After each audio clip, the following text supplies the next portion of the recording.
방법으로 그를 적극적으로 나아가게 하려고 그렇게 한 것이고, 자로는 의욕이 남보다 앞서니까 그를 억제시켜서 뒤로 물러서게 하려고 그렇게 한 것이다.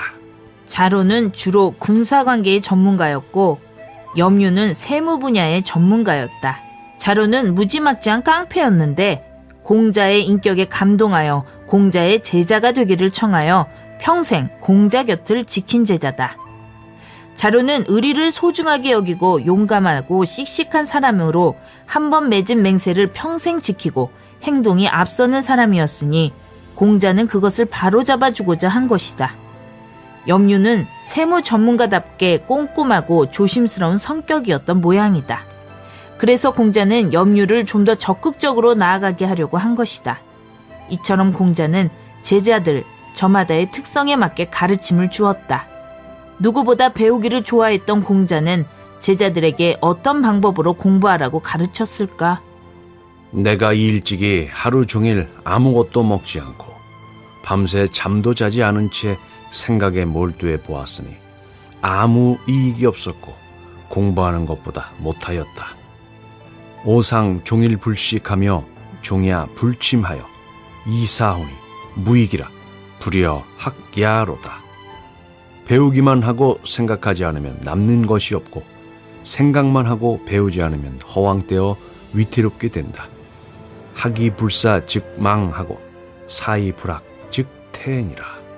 공자가 경험해보니 배우지 않고 생각만 하는 것은 아무런 이익이 없고 공부하는 것보다 못하더라는 것이다. 그러니 공부는 생각과 배움을 같이 해야 한다고 가르친 것이다. 배우기만 하고 생각하지 않아서 생기는 문제는 남는 것이 없다인데 한자로는 그물망으로 표현했다. 그물에 갇히면 답답하다. 그물에 잡힌 고기는 살려고 필사적으로 바동거리다 더 꽉 잡히고 만다. 반대로 생각만 하고 배우지 않아서 생기는 문제는 위태롭다인데 한자로는 위태할 태로 표현한다.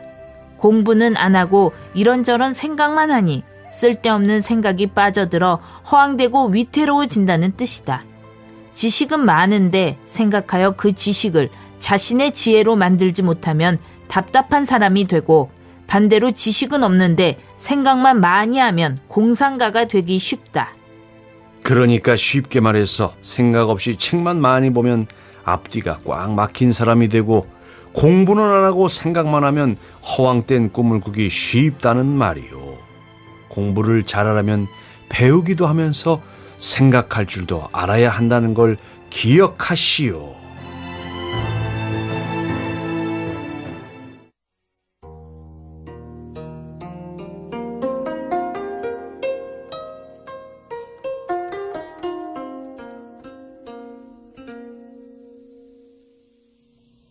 공자는 어떻게 제자들을 가르쳤을까? 공자의 학교는 누구에게나 열려 있었으며 말린 고기 한 묶음을 가져오는 사람이라면 누구에게나 가르침을 베풀었다. 자행 속수 이상은 오미 상무 회원이로다. 말린 고기 한 묶음은 처음 인사를 드릴 때 드리는 가장 약소한 선물을 뜻한다. 공자는 돈을 벌기 위해 교육을 한 게 아니었던 것이다. 그렇다고 배움을 청하러 오는 사람이 기본적인 예도 모른다면 곤란하다. 돈이 없다면 자기 형편에 따라 배움을 청하는 예를 갖출 줄 알아야 한다. 배우려는 마음 자세와 기본적인 예를 아는 사람이라면 누구나 공자에게 배울 수 있었다. 하지만 공자의 학교는 엄격했다. 내가 뜻하는 도가 이 세상에 행해지지 않아 뗏목을 띄워 바다로 떠나간다면 나를 뒤따를 사람은 아마 자로일 것이다. 도 불행이라 승부하여 부우해하리니 종하지 않은 기유여인저. 스승님이 나를 알아주신다니 너무 기뻐. 자로는 용기를 좋아한다는 점에서는 나보다 낫지만 사리를 잘 헤아리지 못하는 면이 있다.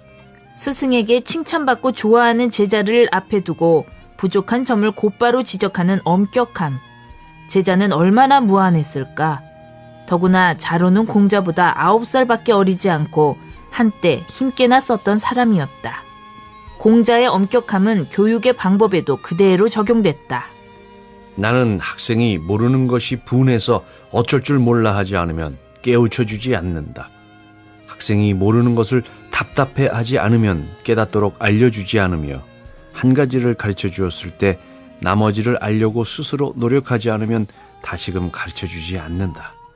불분이여든 불기해하며 불비이여든 불발하되 거이루에 불이삼우반이여든 즉불부예하니라. 그러니까 모르는 것을 답답해하며 알려고 하지 않거나 한 가지를 가르치면 나머지를 스스로 알려고 노력하는 학생이 아니면 가르치지 않고 또 두 번 다시 반복하지 않는 스승이 공자였다.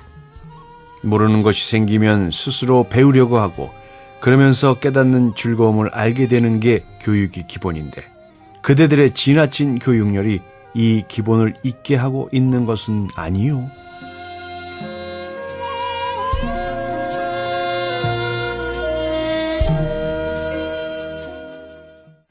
고전 읽기 동양 최고의 고전이라 불리는 공자의 논어, 낭독 발췌 부분 들어봤습니다.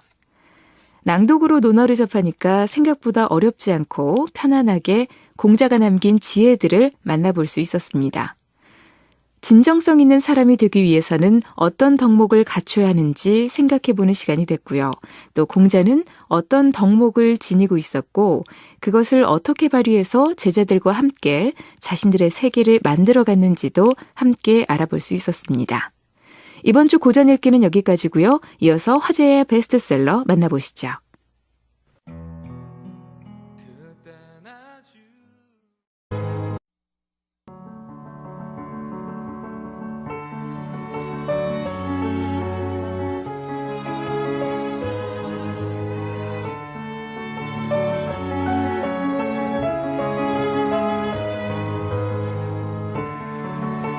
라디오를 다시 한번 펼치다. EBS 오디오북.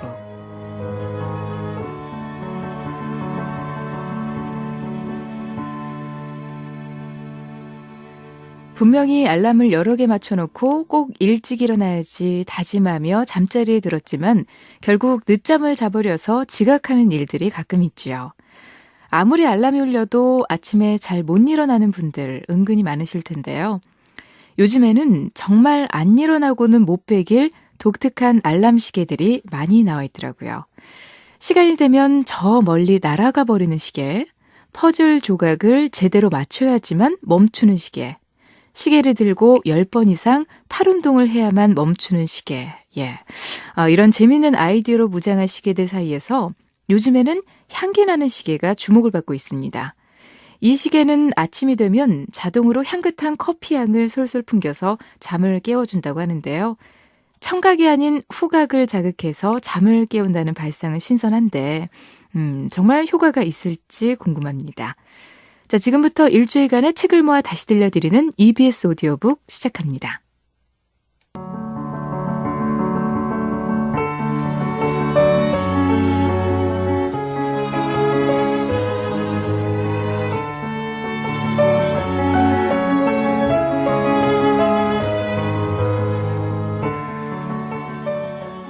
EBS 오디오북 이번 주 방송 순서 안내해드리겠습니다. 지금부터 오후 3시까지 고전 읽기 공자의 논어, 3시부터 5시까지 2시간 동안은 화제의 베스트셀러 베르나르 베르베르의 제3인류, 5시부터 6시까지는 EBS 북카페 이정향의 미술관 옆 동물원과 얀 마텔의 파이 이야기, 6시부터 8시 50분까지는 라디오 연재소설 EBS 라디오 문학상 수상작 권여선의 봄밤과 최민우의 이베리아의 전갈이 방송됩니다. 주중에 아쉽게 놓친 책이 있으셨다면 오늘 하루 EBS 오디오북과 함께 해주시기 바랍니다. 먼저 고전 읽기에서 만나볼 작품은 공자의 논어입니다. 논어는 유교 경전인 사서 5경 중에서도 가장 대표적인 책으로 공자와 그 제자들의 대화를 기록한 책입니다. 저자는 명확히 알려져 있지 않지만 공자의 제자들과 그 문인들이 공동 편찬한 것으로 추정되고 있죠. 최종 정리는 공자의 가장 나이 어린 제자였던 증삼의 제자들이 했을 거라는 견해가 유력합니다.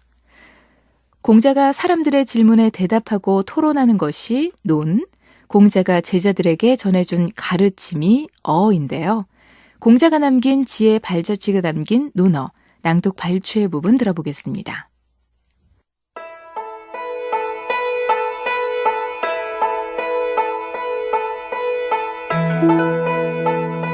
증참이 참외밭을 매다가 잠깐 실수해서 참외 뿌리를 캐버렸다. 증참의 아버지 증석이 화가 나서 큰 막대기로 증참의 등을 마구 때리자 증참은 땅에 엎어져 오랫동안 까무러쳐 있었다. 사람들이 혀를 차며 지나갔지만 아무도 말리지 않았다. 잠시 후에 깨어난 증참은 얼굴에 웃는 빛을 띠고 증석에게 가서 말했다. 아버님, 아까 제가 잘못해서 참외 뿌리를 캤습니다. 그런데 저를 때리는 아버님께서는 혹시 너무 힘들지 않으셨습니까? 병이라도 날까 걱정됩니다. 그러고는 자기 방에 돌아와 검은고를 탔다. 저는 하나도 아프지 않아요. 공자는 이 소문을 듣고 노여워하며 제자들에게 말했다. 앞으로는 증참이가 내 앞에 오지 못하게 해라. 왕따를 당하게 된 증참은 사람을 보내 공자 뵙기를 청했다. 이때 공자는 여러 제자를 모아놓고 말했다. 옛날 순임금의 아버지는 고수라는 사람이었다. 고수는 무척 어리석은 사람이었지만 순은 아비를 중심으로 모셨다. 고수가 심부름을 시키려 할 때는 늘 순이 그 곁에 있었다. 그러나 고수가 새 어미와 짜고 순을 죽이려 할 때는 숨어서 나타나지 않았다. 또 아비가 매를 때리면 작은 매로 때릴 때는 그대로 맞고 큰 매로 때릴 때는 도망쳐버렸다. 그런 까닭에 고수는 아무리 악했어도 자식을 죽이는 죄는 범하지 않았고 순도 효도할 대상을 잃지 않았다. 그런데 증참을 봐라. 그 아비를 섬기는데도 한도가 있는 법이다. 제 몸을 돌보지 않고 아비 맘대로 때리도록 내버려 두어 죽기 직전이 되도록 피하지 않았다. 그러다 만약 죽기라도 하면 어쩌려고. 증참의 아비는 아들을 죽인 자가 되어 불의한 사람으로 남게 된다. 이보다 더 큰 불효가 어디 있겠느냐. 증참이 이 말을 듣고 공자에게 가서 사죄했다. 선생님의 말씀을 듣고 보니 과연 제가 잘못했습니다.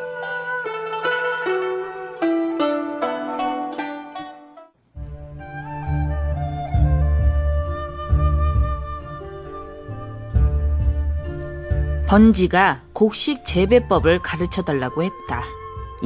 나는 늙은 농부만 못하다. 그럼 채소 재배법을 알려주십시오. 나는 늙은 채소 농사꾼보다 못하다.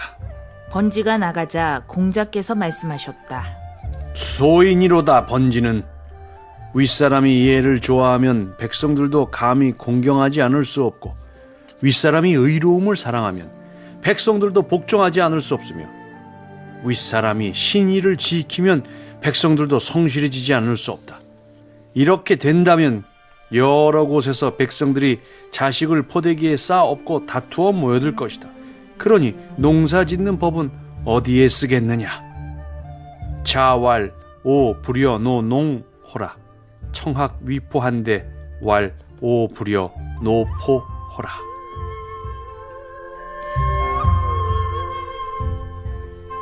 나는 늙은 농사꾼보다 못하다. 이 말은 공자천주, 즉 공자가 구슬을 꿰는다는 말로 자기보다 못한 사람에게 모르는 것을 묻는 게 부끄러운 일이 아님을 뜻한다. 송대 모감선경이 펴낸 조정사원에 이런 이야기가 있다. 공자가 진나라를 지나갈 때 어떤 사람에게 귀한 구슬을 얻었는데 그 구멍이 9굽이나 되었다. 그는 이것을 실로 꿰려고 여러 방법을 다 써보았지만 꿰일 수가 없었다. 문득 바느질하는 아낙네들이라면 쉽사리 꿰일 수 있으리라는 생각이 들었다. 그래서 뽕밭에서 뽕을 따고 있던 한 아낙네에게 그 방법을 물었다. 여인은 이렇게 대답했다. 곰곰이 꿀을 생각해보세요. 공자는 그 말대로 조용히 차근차근 생각해보았다.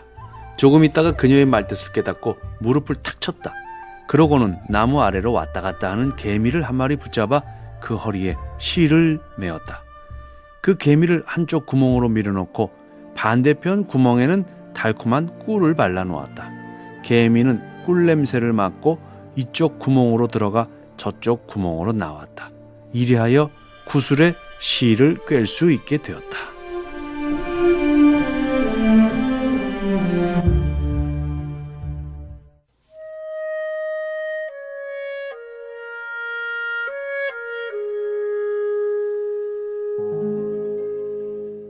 관저는 즐거워하되 지나치지 않고 슬퍼하되 마음의 조화를 잃지 않고 있다. 관저는 낙이 불음하고 에이 불상이니라. 관저는 시경에 나오는 시의 하나로 젊은 연인들의 사랑과 결혼을 노래한다. 끼룩끼룩 물소리 강가에서 우네. 아름답고 참한 여인은 군자의 좋은 짝. 올망졸망 마른 풀 이리저리 찾고. 아름답고 참한 여인 자나깨나 그리네. 생각은 끝이 없어 잠 못 들어 뒤척이네. 공자는 아들 백어가 장성에서 결혼을 하려고 할 때 이렇게 말했다. 너는 시경 가운데 주남과 소남을 읽어봤느냐? 그걸 읽어보지 않으면 인간을 이해할 수 없다. 인이불이 주남 소남이면 기유정장면 이립야여인저. 시경에 나오는 시이다. 독고말이 아무리 뜯고 뜯어도 광주리에 채워지지 아니합니다. 아 그리운 나의 님이여, 나물은 뜯어서 무엇합니까? 님 보일까 높은 곳에 올라가는데 내 말이 힘이 들어 헐떡입니다. 님과 마실 금술잔에 술을 부어서 남몰래 그리움을 달래봅니다. 님 오실까 높은 언덕 올라가는데 내 말이 비틀거려 쓰러집니다. 님과 마실 뿔 술잔에 술을 따라서 남몰래 멍든 가슴 달래봅니다. 님 그리워 높은 돌산 올라가는데 내 말이 병들어 쓰러집니다. 내 종도 지쳐서 늘어졌으니 어쩌면 좋아요, 어쩌면 좋아요.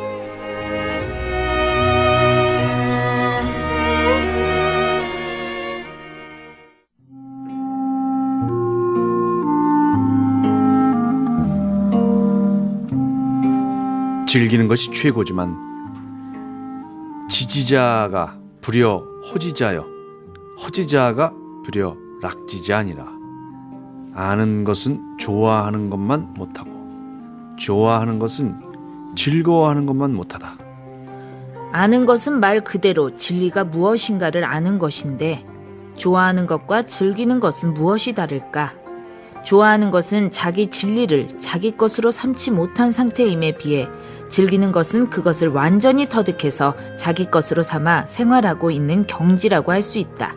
내가 무엇을 하고자 한다면 아는 것에만 집착하지 말고 좋아하고 나아가 그것을 즐길 수 있다면 성과도 더 좋아지고 내 삶도 훨씬 행복해질 것이다. 타인은 나의 거울. 자공왈 군자지 과야는 여 1월지 시건이라. 과야에 임대견지하고 경야에 인계앙지니라. 자공이 말했다. 군자의 허물은 일식과 월식과 같아. 허물이 있을 적에는 사람들이 모두 보며 허물을 고쳤을 적에는 사람들이 모두 우러러본다. 잘못인 줄 알면 고쳐야. 과이불개가 시위 과인이라. 잘못을 저지르고도 고치지 않는 것을 잘못이라고 한다. 신은 완전한 존재지만 인간은 본질적으로 불완전한 존재다. 인간은 처음부터 불완전하게 생겼기 때문에 아무리 훌륭한 사람이라도 잘못을 저지른다. 군자도 소인도 잘못을 저지른다는 점에서는 같다. 그러나 군자와 소인의 잘못에는 차이점이 있다. 첫 번째, 군자는 훌륭한 사람이기 때문에 잘못을 저지르는 횟수가 소인보다는 훨씬 적다. 그래서 공자는 군자가 잘못을 저지르는 것을 일식이나 월식이라고 표현했다. 두 번째, 소인은 자신의 잘못을 꾸미려고 하지만 군자는 자신의 잘못을 고친다는 점이다. 사람들은 대부분 처음 잘못한 것은 이해하는 경향이 있다. 누구나 잘못을 할 수 있다는 것을 알기 때문이다. 그러나 그 잘못이 반복되면 상황은 달라진다. 운동 경기에서 첫 번째, 두 번째 잘못은 경고를 주지만 세 번째는 퇴장을 시킨다.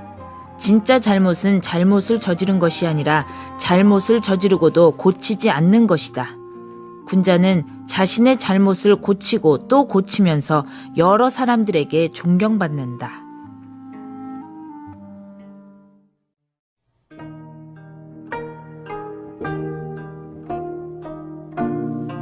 정도를 따른다. 군자는 정의불량이니라.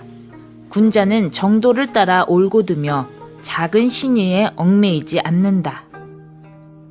화이부동. 군자는 화이부동하고 소인은 동의불환이라. 군자는 화합하면서도 부화뇌동하지 않지만 소인은 부화뇌동만 할 뿐 화합하지는 않는다. 화이부동이란 화활화, 말이을이, 아닐부, 같은 동, 조화를 이루지만 똑같지는 않다는 아주 멋진 말이다. 합창을 할 때 노래를 잘하는 사람이 혼자만 잘났다고 너무 튀게 부른다면 전체 노래가 조화롭지 못할 것이다. 공자가 말하는 소인은 다른 사람과 동일한 행동을 하지만 다른 사람과 조화를 이루지 못한다고 한 말이 이런 뜻이다. 그래서 군자는 곱고 바르지만 자기만 옳다고 주장하지 않으면서 조화를 만들어낼 수 있는 사람이다. 자신을 꾸짖는다. 궁, 자후, 이 박책어인이면 즉 원원의인이라. 자책하기를 많이 하고 남을 책하기를 적게 한다면 원망을 멀리하게 될 것이다. 탈무드에 나오는 두 소년의 이야기다. 한 학자가 랍비를 찾아왔다. 저에게 가르침을 주십시오. 당신은 배울 자격이 없네. 저에게 자격이 있는지 없는지 시험을 해주십시오. 그럼 문제를 하나 내겠네. 두 소년이 굴뚝 청소를 하기 위해 굴뚝에 들어갔네. 얼마 후에 두 소년은 굴뚝을 청소하고 밖으로 나왔지. 그런데 한 아이의 얼굴에는 시커먼 그을음이 잔뜩 묻어 있는데 다른 아이의 얼굴에는 그을음이 하나도 없었네. 자, 두 아이 중에 누가 얼굴을 씻었을까? 그걸 문제라고 내십니까? 얼굴이 시커먼 그을음이 묻은 사람이지요. 역시 당신은 배울 자격이 없네. 제 대답이 틀렸다고요? 그럼 누가 세수를 한단 말입니까? 두 소년이 함께 굴뚝 청소를 하고 내려왔을 때 얼굴이 새카맣게 된 소년은 깨끗한 얼굴의 소년을 보고 이렇게 생각할 것이네. 아, 내 얼굴도 저렇게 깨끗하겠지. 반대로 얼굴이 깨끗한 소년은 새카맣게 된 소년의 얼굴을 보고 이렇게 생각하게 된다네. 아, 내 얼굴도 저렇게 새카맣겠구나. 그러니 누가 얼굴을 씻겠나? 아, 이제야 알 것 같습니다. 랍비님, 저에게 한 번 더 기회를 주십시오. 좋아, 이번에 잘 듣고 대답하게나. 두 소년이 함께 굴뚝 청소를 했는데 한 소년은 깨끗한 얼굴로 다른 소년은 더러운 얼굴로 내려왔네. 두 소년 중 누가 얼굴을 씻겠는가? 그야 물론 얼굴이 깨끗한 소년입니다. 자네는 자격이 없네. 랍비님, 도대체 누가 세수를 한단 말입니까? 두 소년이 모두 씻어야 하네. 같은 굴뚝을 청소했는데 어떻게 한 아이는 깨끗한 얼굴로 다른 한 아이는 더러운 얼굴로 나온단 말인가? 우리나라 속담에 자기 눈에 든 들보는 보지 못하면서 남의 눈에 든 티끌은 잘 본다는 말이 있다. 들보는 집을 받치는 기둥이니 엄청 큰 것을 말하고 티끌은 눈에 잘 띄지 않는 아주 작은 먼지를 말한다. 당연히 기둥이 잘 보이고 티끌이 잘 안 보여야 하겠지만 사람들은 자신의 잘못은 아주 큰 것이라 할지라도 어쩔 수 없는 것이라 생각하고 남의 잘못은 아주 작은 것이라도 그럴 수가 있냐고 따지기 쉽다.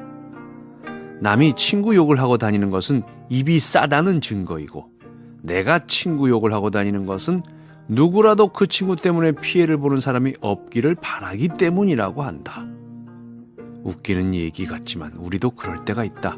그래서 공자는 나에게는 엄격하게 하고 남에게는 관대하게 해야 원망이 없다고 했다.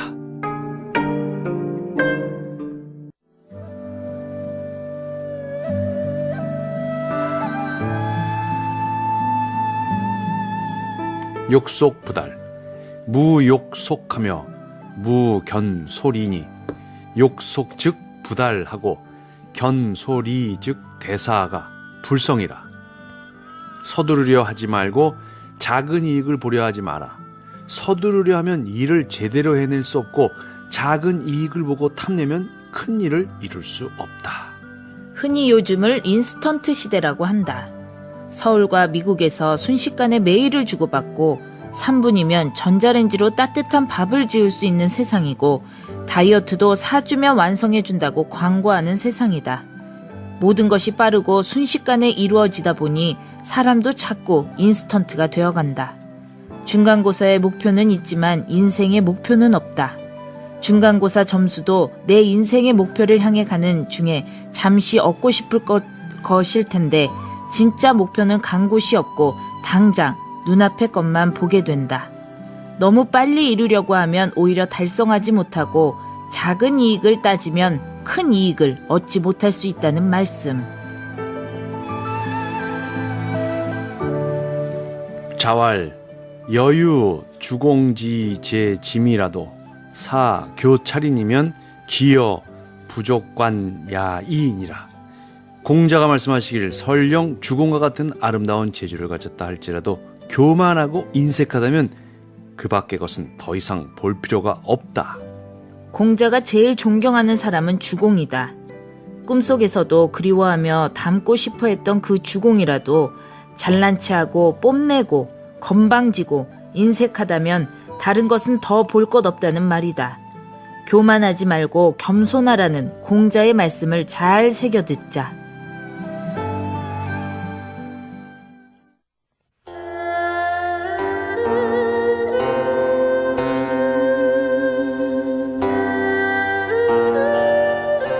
자연 속에 파묻혀 살던 장저와 걸릭이 밭을 일구고 있었다. 공자가 그 옆을 지나가다가 제자 자루를 시켜 나루터가 어디인지 물어보게 했다. 저기요, 잠시 길을 좀 묻겠습니다. 나루터로 가려면 어디로 가야 합니까? 장저가 자루에게 물었다. 저기 수레에 고삐를 쥐고 있는 사람이 누구요? 공자님이십니다. 노나라 사람 공구인가? 그렇습니다. 그 자라면은 나루터가 어디인지 잘 알게야. 예? 자루가 그 옆에 있는 걸릭에게 다시 물었다. 나루토는 어디에 있습니까? 당신은 누구야? 저는 자루라고 합니다. 노나라 공구의 제자요? 그렇습니다. 홍수가 나서 물이 쏟아져 내리는 듯한 게 요즘 시대라오. 그러니 이런 천하야 대세를 누가 바꿀 수 있단 말이오. 당신도 자기를 알아주지 않는다고 이 사람 저 사람 찾아 헤매면서 사람 낯이나 가리는 선생 따라다니지 말고 우리처럼 세상을 피해서 사는 사람들과 사는 것이 어떻겠소? 그러고는 쳐다보지도 않고 다시 밭을 갈았다. 자루가 돌아와서 공자에게 사정을 말하자 공자는 머쓱해하며 말했다. 날짐승 들짐승은 사람과 더불어 살아갈 수 없는 법이거늘 내가 사람의 무리가 아니고 누구와 함께 하겠느냐. 천하에 도가 있다면 내가 바꾸려 들지도 않았을 것이다. 조수는 불가 여동군이라.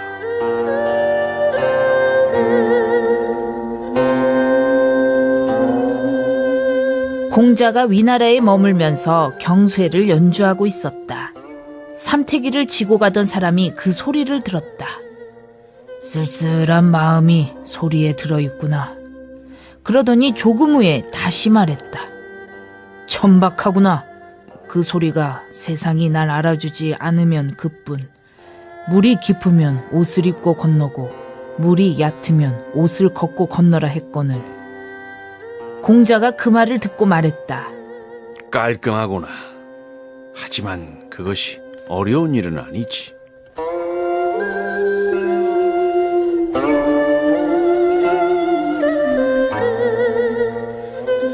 어떤 사람은 공자를 이렇게 표현했다. 자루가 길이 늦어져서 성문에서 묵었다. 새벽에 성문이 열려 안으로 들어가려는데 성문을 지키는 문지기가 물었다. 어디서 오는 길인가? 공자의 문중에서 오는 길이요. 아, 그 안 될 줄 뻔히 알면서도 그것을 하고 있는 분 말이군.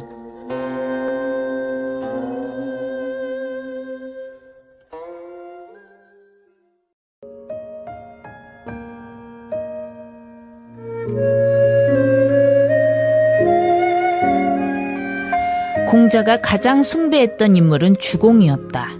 주공은 언제 태어났는지는 모르지만 기원전 1094년에 죽었으니 공자보다 약 500년 전에 살았던 인물이다.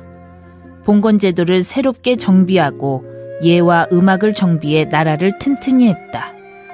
주나라는 이런 제도로 500년 이상 평화와 번영을 누렸다. 그 후 춘추시대의 혼란이 도래했다. 공자는 사회적 혼란을 없앨 수 있는 열쇠가 어디에 있다고 생각을 했을까? 주나라와 하나라와 은나라 두 왕조를 본떴으니 문물 제도가 더욱 찬란하구나. 나는 주나라를 따르겠다. 내가 많이도 늙었구나. 꿈속에서 주공을 뵙지 못한 것이 오래되었구나. 주공을 꿈속에서 뵙지 못했다고 이렇게 안타깝게 여기다니. 공자는 주공의 주나라가 하나라와 은나라의 전통을 이어받았지만 두 나라보다 더 찬란한 문물을 만들어냈다고 생각했다. 그래서 공자는 당시의 혼란을 극복할 열쇠가 주공이 만든 제도와 예악에 있다고 생각한 것이다. 이것이 옛것을 익혀서 새것을 알아야 한다. 옹고지신이다.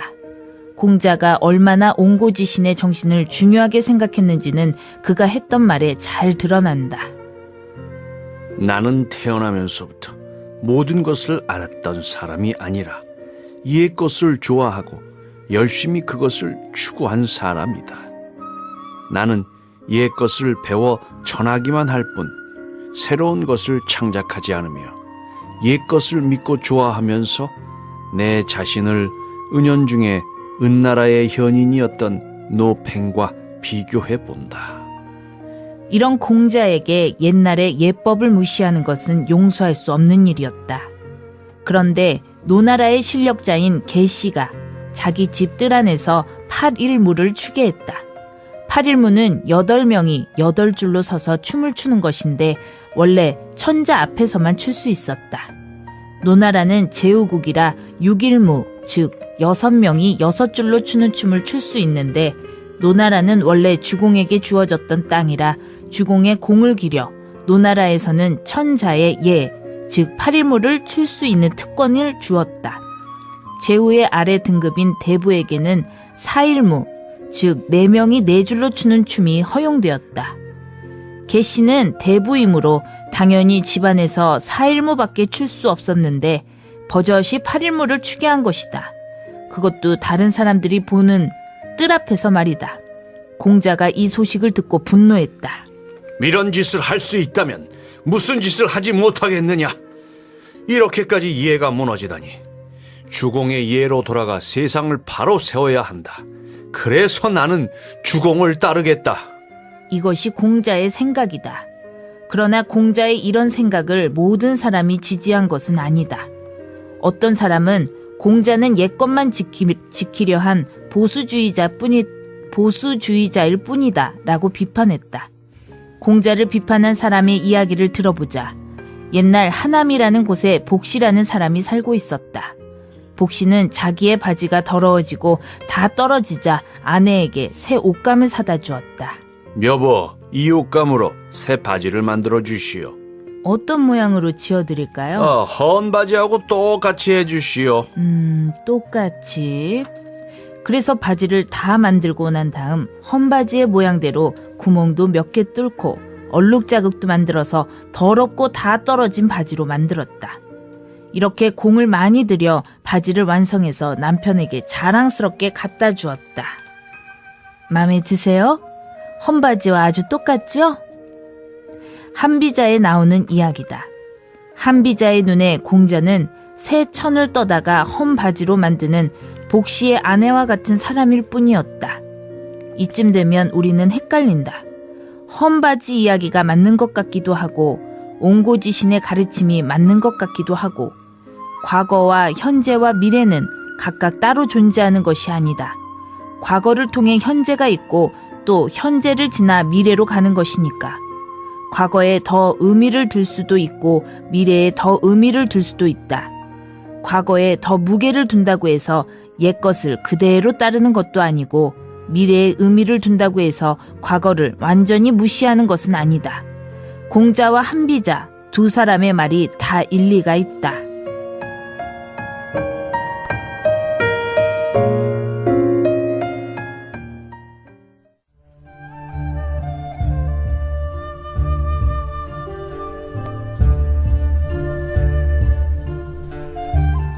좋은 사람이란 어떤 사람일까? 공자의 제자 자공이 공자에게 물었다. 마을 사람들이 모두 어떤 사람을 좋아한다면 그 사람은 좋은 사람입니까? 그렇다고 좋은 사람이라고는 할 수 없다. 마을 사람들이 모두 미워하는 그 사람은 어떻습니까? 그 역시 좋은 사람이라고는 할 수 없다. 진정으로 좋은 사람이란 마을에 좋은 사람이 좋아하고 마을에 좋지 않은 사람들이 미워하는 사람이라고 할 수 있다. 이것은 무슨 말일까? 사람들이 모두 좋아하는 사람이 좋은 사람이라고 할 수 없다니. 찬찬히 생각해보자. 먼저 세상의 모든 사람이 미워하고 모든 사람이 좋아하는 사람이 있을 수 있을까? 실제로 그런 사람은 없다. 공자가 여기에서 주목하는 것은 바로 그 점이다. 모든 사람이 싫어하는 사람은 어떤 사람일까? 아마 자기 멋대로인 사람일 것이다. 자기 마음 내키는 대로 행동하고 다른 사람에게 함부로 대하고 자기 이익이나 챙기는 사람. 그러니 다른 사람들이 싫어할 거고 당연히 나쁜 사람일 것이다.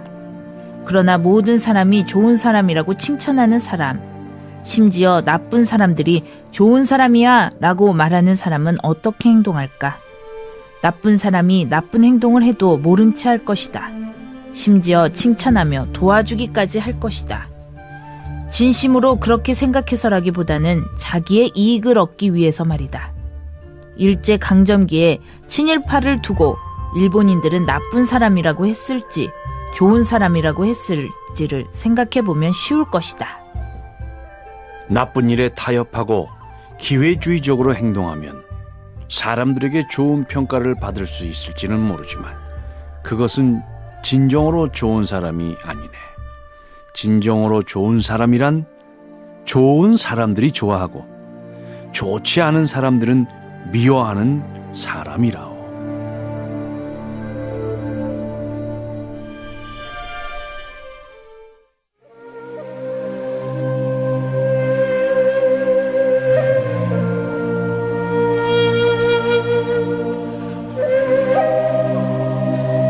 공자가 생각하는 올바른 정치란 무엇일까? 노나라의 실력자인 제후, 개강자라는 사람이 공자에게 정치에 대해 물었다. 만일 나쁜 놈들을 죽임으로써 백성들을 올바른 도리로 나아가게 하는 방법을 쓴다면 어떻습니까? 제후께서는 정치를 하는데 어찌 사람을 죽이는 방법을 쓰려고 하십니까? 만약 제후께서 착해지기를 바라시면 백성들도 착해질 것입니다. 군자의 덕은 바람과 같고 소인의 덕은 풀과 같은데 풀이란 그 위로 바람이 불면 반드시 눕기 마련입니다. 군자 지덕은 풍이요 소인 지덕은 초라. 초상지풍이면 필연하나니라. 공자는 강력한 법을 적용해서 백성들을 무섭게 다스리고 벌을 내린다면 백성들이 잘못을 감추려고만 들어 결국 나라가 바로 서지 못한다고 생각했다. 나라는 덕으로 다스려야 한다는 것이다. 그러나 한비자는 다른 주장을 했다. 어느 마을에 일은 하지 않고 말썽만 일으키는 청년이 있었다. 그 부모가 아무리 나무라도 자신의 행동을 고치지 않았다. 마을에서 존경받는 사람이 훈계를 하고 스승이 가르쳐도 마찬가지였다. 그러나 그 청년은 어느 날 관청에서 나온 무장한 포졸들이 법률에 따라 범인을 체포하는 것을 보고 너무 두려워서 자신의 행동을 고쳤다. 강력한 법과 처벌이 사회를 바로잡을 수 있다. 한비자의 말도 옳고 공자의 말도 옳은 것 같다. 그렇지만 학교에 무서운 선생님이 계시면 어떠한가? 그 선생님이 볼 때는 혼나는 것이 무서워서 하는 척하지만 안 볼 때는 마음대로 행동하지 않는가. 공자는 그 점을 꿰뚫어 본 것이다. 공자의 제자 중궁이 물었다. 스승님, 제가 노나라의 관리가 되었는데 어떻게 정치를 해야 합니까? 여러 관리보다 모범을 보이고 관리들의 작은 잘못을 용서해주고 현명한 인재를 찾아 관리로 등용해야 한다. 선유사오 사소과하며 거현재니라. 어떻게 현명한 인재를 알아서 등용합니까? 네가 아는 현명한 사람을 먼저 등용해라. 그러면 다른 사람들이 너에게 네가 알지 못하는 현명한 사람들을 추천하지 않겠느냐. 거이소지면 이소부지를 인기사제야. 나라를 다스릴 때 무엇을 중요하게 다루어야 할까? 자공이 정치에 대해 물었다. 정치란 무엇입니까? 경제를 풍족히 하고 군대를 튼튼히 하고 백성들이 윗사람을 믿도록 하는 것이다. 이 세 가지 중에 버려야 할 것이 있다면 어떤 것을 먼저 버려야 합니까? 군대를 튼튼히 하는 것을 포기해야 한다. 어쩔 수 없이 두 가지 중에 버려야 할 것이 있다면 어떤 것을 먼저 버려야 합니까? 먹을 것을 넉넉히 하는 일을 포기해야 한다. 예로부터 죽음은 언제나 있었지만 백성들이 믿지 않으면 정치는 성립할 수 없기 때문이다. 자고계유사 아니와 민무신분립이니라. 공자가 생각하는 올바른 정치는 굉장히 훌륭한 것 같지만 너무 현실과 동떨어져 보이고 효과가 없을 것 같기도 했던 모양이다. 그런 탓에 많은 왕들이 공자에게 정치에 대해 묻기만 하고 공자를 등용하지는 않았다.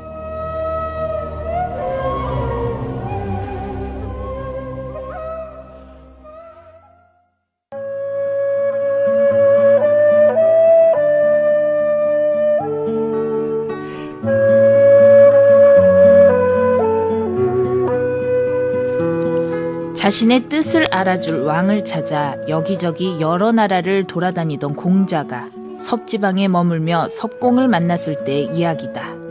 섭지방은 원래 초나라의 한 지방에 불과한데 섭지방의 대부 심재량은 스스로를 공, 즉 섭공이라고 부르며 초나라의 새로운 권력자로 자리 잡고 있었다.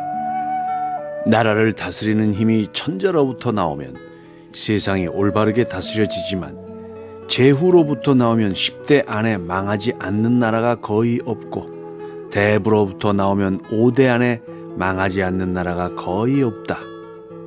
천하유도면 즉 예악 정벌이 자천자출하고 천하무도면 즉 예악 정벌이 자제후출하니라.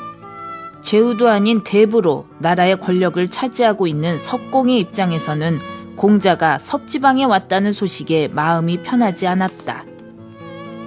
그렇다고 세상이 알아주는 정치 전문가이며 대단한 학자인 공자가 내 나라에 왔는데 만나지 않으려니 그것도 영 거북하군. 그래서 섭공은 공자를 만났다. 내가 비록 왕이 아니고 대부로 나라의 권력을 쥐고 있지만 이 나라가 얼마나 잘 다스려지고 있는지 모릅니다.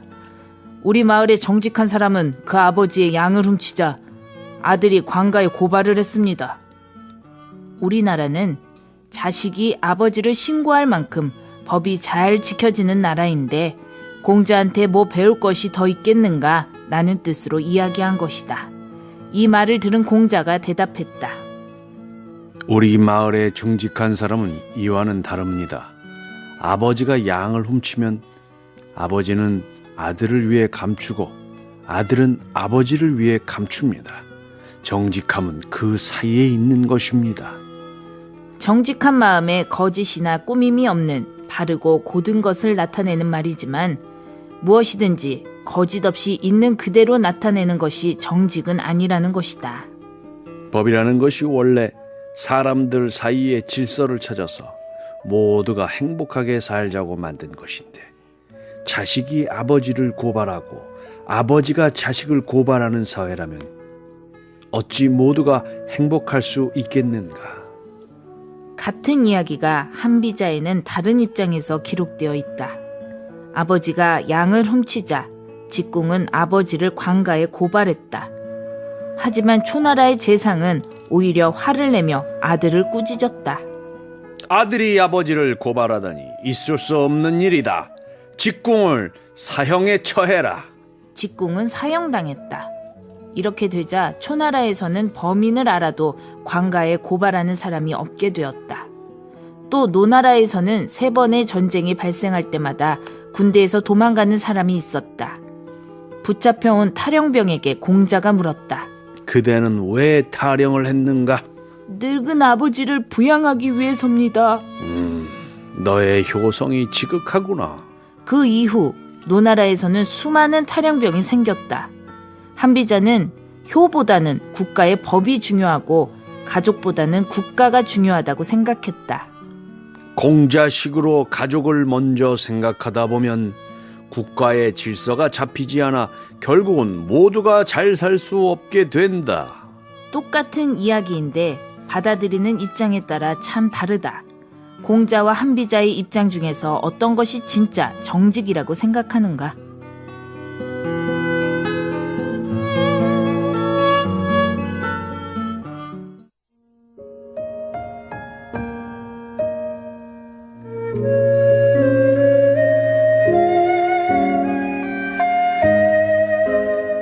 논어에서는 어떻게 친구를 사귀어야 좋은 관계를 맺을 수 있다고 했을까? 증자가 말했다. 군자는 글로써 벗을 만들고 벗을 통해 인을 보충한다. 군자는 이문회우하고 이우보인이니라.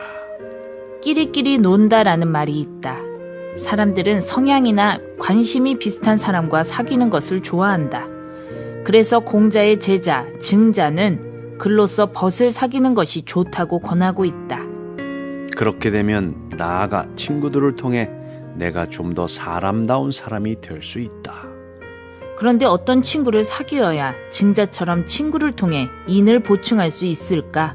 공자가 말했다. 도움이 되는 친구가 3가지요. 해가 되는 친구가 3가지가 있다. 정직한 사람, 신의가 있는 사람, 견문이 넓은 사람을 사귀면 도움이 되지만 편견에 사로잡혀 있거나 알랑거리기를 잘하거나 말만 그럴듯하게 둘러대는 사람을 사귀면 해가 된다. 이 말을 들으면 친구들이 떠오를 것이다. 하지만 이렇게 하다 보면 나 홀로 잘난 따가 되는 것은 시간 문제다. 공자의 가르침은 그런 의미만은 아닐 것이다.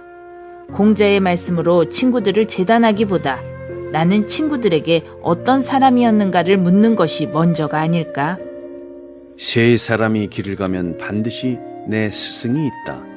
잘난 사람에게는 그렇게 되기를 배우고 못난 사람에게는 저래서는 안 되겠다는 것을 배우는 것이다. 3인행의 필유아사언이니. 도움이 되는 벗에게는 어떻게 해야 할지를 배우려 하고 해가 되는 벗에게는 나를 반성하며 그렇게 하지 말아야 하는 것을 배워야 한다고 했다. 좋은 벗은 좋은 벗대로, 나쁜 벗은 나쁜 벗대로 늘 나의 사람됨을 만들어주는 것이 벗이라는 뜻이다. 그런데 나한테 그럴 만한 능력이 없다면 어떨까? 친구의 좋은 것은 시샘만 하고 친구의 나쁜 것만 따라한다면 원래 몸에 좋은 약은 입에 쓰고 몸에 나쁜 것은 입에 단 경우가 많아서 좋은 것보다 나쁜 것을 따라하기 쉽다. 이것을 걱정했는지 공자가 이렇게 말했다. 나보다 못한 사람과는 사귀지 말라. 공자가 그렇게 심한 말을 하다니 공자의 말대로 하면 잘난 게 없는 사람은 누구와 어울리라고 이런 말을 했을까 하는 의문이 들 것이다. 그런데 한 번 더 생각해보자. 세상 사람들이 모두 포숙에게 관중을 욕했다. 같이 사업하면 사기치고 사업을 망해먹어서 손해를 끼치고 싸움에 나가면 도망이나 치고 어디 포숙보다 나은 점이 하나라도 있느냐? 그래도 포숙은 관중을 알아보고 관중을 재상으로 추천해서 황공을 천하의 패자로 만들었다. 겉으로 보기에 나보다 못한 사람과 사귀지 말라는 뜻이 아니라 친구의 다른 면을 보고 자신을 향상시키려고 노력하라는 의미가 아닐까? 그렇다면 공자는 친구를 어떻게 대했을까? 공자의 어릴 적 친구 원양이 쭈그리고 앉아서 공자를 기다리고 있었다. 원양은 자기 어머니가 죽었는데 노래를 불렀던 사람이라고 기록되어 기록되어 있는데 아마 젊어서는 노자나 장자의 생각을 쫓았던 인물인 것 같다. 공자는 친구 원양을 보더니 반가워하기는커녕 정강이를 때렸다. 어려서는 공손하지도 조심하지도 않았고 어른이 되어서는 칭찬할 만한 것이 없더니 늙어서는 죽지도 않는구나.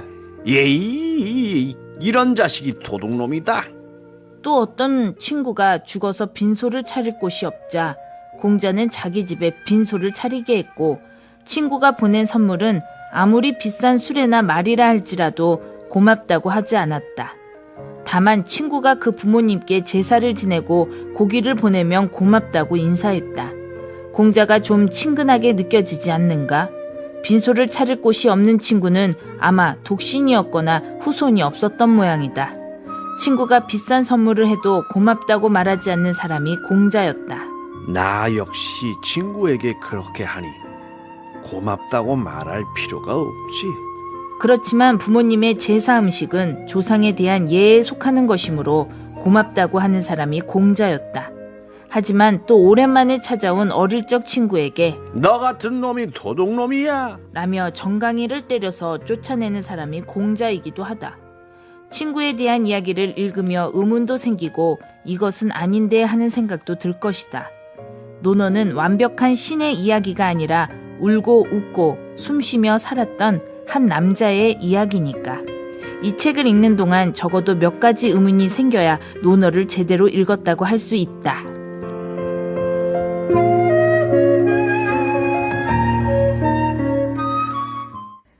고전 읽기 공자의 논어, 낭독 발췌 부분 들어봤습니다. 공자는 법이나 제도, 그 무엇보다 사람을 중시했습니다. 그리고 사람을 통해 이루어지는 이상사회를 꿈꾸면서 어진 세상을 만드는 데 일생을 바쳤죠. 그는 자신만의 이상사회를 끝내 성공시키지는 못했지만 험난한 삶의 역정 속에서도 처음의 꿈을 끝까지 버리지 않았습니다. 끝까지 그 목표를 위해 열심히 탐구하고 실천하고 어떻게 해야 참다운 삶을 살 수 있을지 고민하고 또 고민했죠. 일생 동안 이런 노력을 게을리하지 않는 공자의 모습, 논어를 통해 만나볼 수 있었습니다. 고전 읽기는 여기까지고요. 이어서 화제의 베스트셀러 만나보시죠.